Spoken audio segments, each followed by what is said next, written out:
Bismillahirrahmanirrahim. Assalamualaikum warahmatullahi wabarakatuh. Perkenalkan, saya Mariamah dan juga ada teman saya Jayanti, Siti Fatmawati, dan Almira Tri Rosdiana.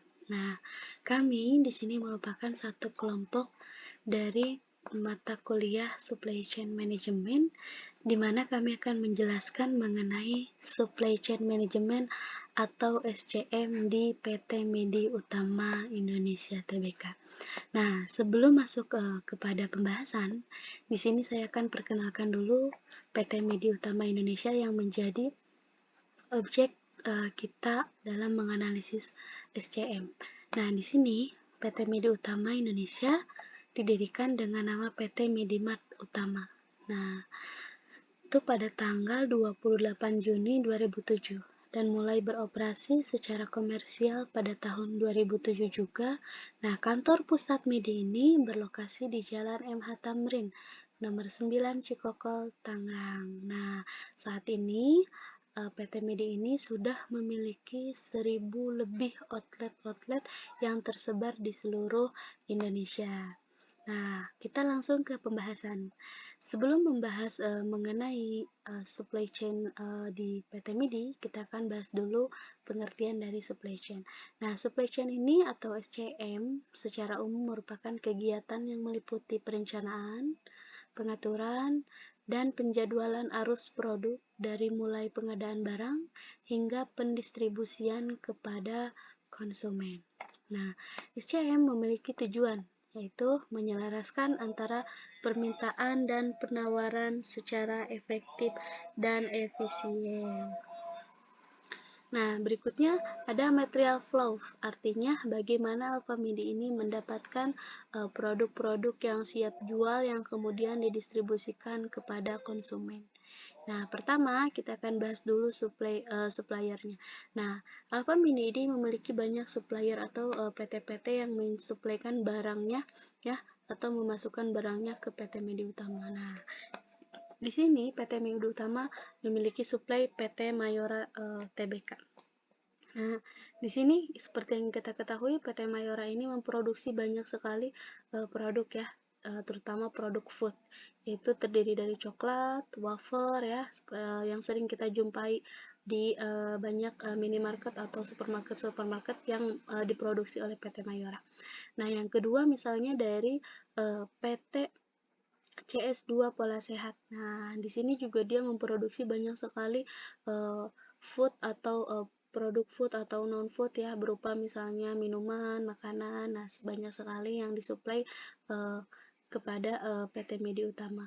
Nah, yang terakhir misalnya PT Unilever ya, yang sangat familiar sekali, yang sering kita gunakan produk-produknya ya, terdiri dari kebanyakan non foodnya, misalnya dari sabun atau misalnya facial wash atau misalnya pembersih sabun pencuci tangan atau misalnya lotion dan lain sebagainya. Ini PT-PT terkenal ya.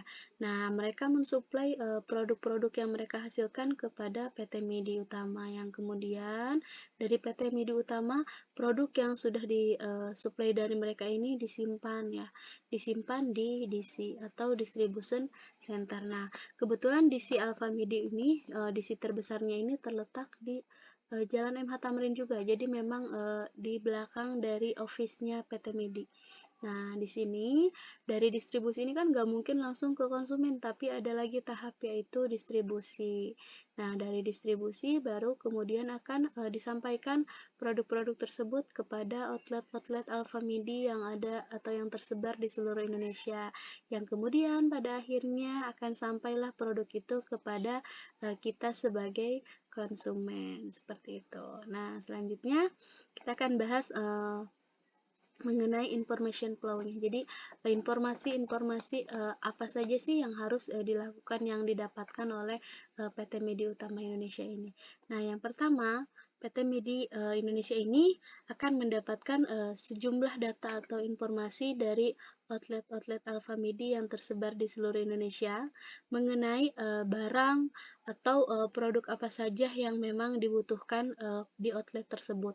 Misalnya di Alfamidi daerah Tangerang juga, misalnya dia membutuhkan sejumlah produk yang memang stoknya kosong saat ini di outlet. Nah, itu kemudian akan terbaca dengan SOP-nya.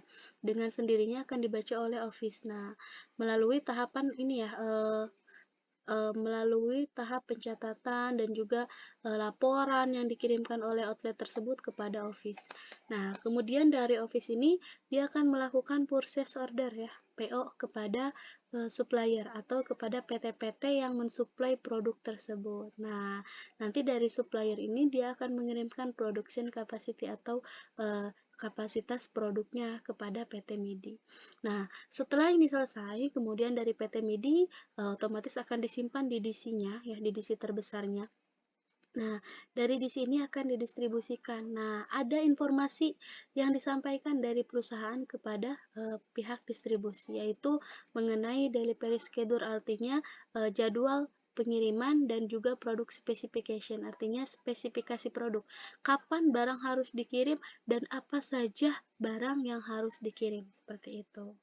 Nah, nanti dari pihak distribusi juga akan memberikan feedback atau informasi balik kepada PT MIDI ini mengenai apa, yaitu stored, shipping capacity, delivery time, default location, dan shipping notification ya, mengenai ini hal-hal tersebut. Nah, kemudian dari distribusi juga akan menyampaikan informasi kepada outlet Alfamidi yang akan dikirim barangnya ya, yaitu mengenai shipping capacity-nya, terus waktu pengirimannya, terus posisi atau location-nya di mana, dan shipping notification, notifikasi pesannya, seperti itu. Jadi ini alurnya memang saling berhubungan sehingga tidak lepas dari komunikasi ya, baik dari supplier kepada PT MIDI, baik dari PT MIDI ke DC, nah baik dari DC kepada pihak distribusi, dan begitu seterusnya dari pihak distribusi kepada outlet Alfamidi yang kemudian nanti ada info lagi dari outlet ke